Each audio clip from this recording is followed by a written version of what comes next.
Sa weather bulletin mula sa Pag-asa, makikita sa ating iWeather Center ang mga kaulapan na dulot ng easterlies. Nakakaapekto ito sa malaking bahagi ng bansa.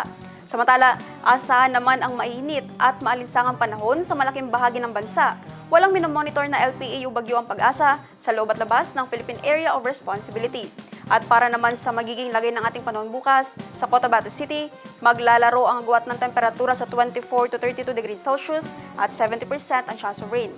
Sa Maguindanao, papalo ang agwat ng temperatura sa 23 to 32 degrees Celsius at 50% ang chance ng pagulan. Sa Cotabato Province, maglalaro sa 23 to 32 degrees Celsius ang agwat ng temperatura at 70% ang chance ng ulan. 25 to 34 degrees Celsius naman ang magiging agwat ng temperatura sa Davao City bukas at 40% ang chance of rain. Sa Cagayan de Oro City, papalo sa 25 to 32 degrees Celsius ang agwat ng temperatura at 50% ang chance ng pagulan. 26 to 34 degrees Celsius naman ang magiging agwat ng temperatura sa Zamboanga City bukas at 40% ang chance ng ulan. Ang Lanao del Norte papalo bukas sa 23 to 28 degrees Celsius ang agwat ng temperatura at 30% ang chance ng pagulan.